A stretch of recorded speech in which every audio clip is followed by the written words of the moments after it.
মুড়ির মধ্যে একটা ডিম ভেঙে দিন, তারপর দেখুন কি হয়। তো আসসালামু আলাইকুম গাইস, সবাই কেমন আছেন? আশা করি সবাই অনেক ভালো আছেন।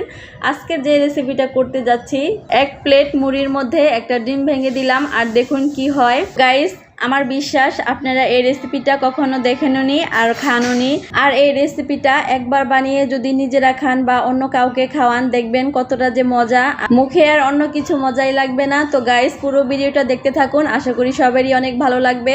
এই তো আমি মুড়ির মধ্যে একটা ডিম ভেঙে ভালো করে মিশিয়ে নিচ্ছি, যাতে সবগুলো মুড়ি ডিমের সাথে মিশে যায়।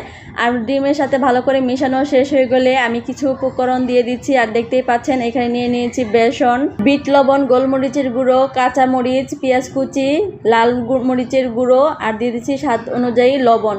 তো সবগুলো উপকরণ একসাথে মিশিয়ে নিব। মুড়ি আর ডিমের রেসিপিটা কিন্তু আপনারা যে কোনো সময় বানিয়ে খেতে পারেন, নাস্তা হিসেবে, বিকালে নাস্তার জন্য বা কেউ আসলে যে কোনো সময় ঝটপট করে বানিয়ে দিতে পারেন। খেতে কিন্তু দারুণ লাগে। এই তো আমি সবগুলো উপকরণ একটা চামচের সাহায্যে ভালো করে মিশিয়ে নিচ্ছি। আপনারা কিন্তু চাইলে হাতের সাহায্যে ভালো করে মিশাতে পারেন। এই তো দেখুন আমার ভালো করে মেশানো হয়ে গেছে। এখন আমি 10 মিনিটের জন্য রেস্টে রেখে দিব।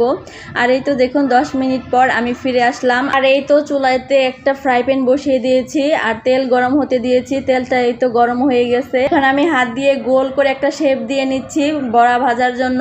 তো আপনারা কিন্তু অবশ্যই হাতের মধ্যে তেল ভরিয়ে নেবেন, নয়তো হাতের মধ্যে আঠার মতো লেগে যাবে। আর আমি কিন্তু আগে থেকে হাতের মধ্যে তেল লাগিয়ে নিয়েছি।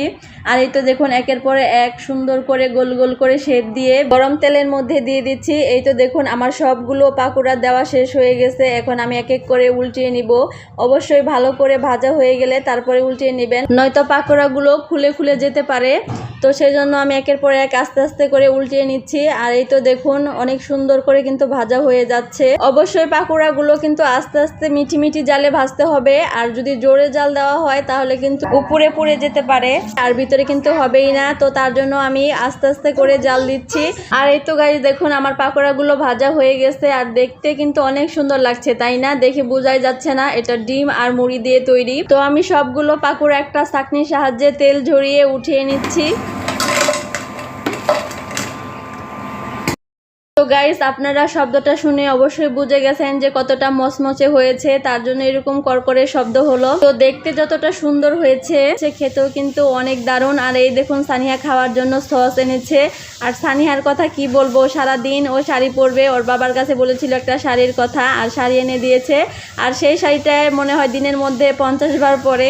তো গাইস, আমি একটা পাকোড়া ভেঙে দেখাই। আর দেখুন কতটা সুন্দর হয়েছে। সানিহাকে একটা পাকোড়া ভেঙে সস দিয়ে দিলাম, আর সানিহা খেয়ে বললো অনেক মজা হয়েছে। তো আমি আর দেরি না করে একটা পাকোড়া সস দিয়ে খেয়ে দেখলাম, আসলে এতটা মজা হয়েছে ভাবতেও পারিনি। অনেক অনেক টেস্ট হয়েছে। তো গাইস, আপনারা কিন্তু একবার হলেও বাড়িতে বানিয়ে খাবেন, আর এর স্বাদ কখনো ভুলতেই পারবেন না। তো গাইস, আমাদের ভিডিওটা কেমন হয়েছে অবশ্যই কমেন্টস করে জানাবেন। ভিডিওটি ভালো লাগলে একটা লাইক এবং শেয়ার দিতে ভুলবেন না। সবাই ভালো থাকবেন, সুস্থ থাকবেন। আল্লাহ হাফেজ।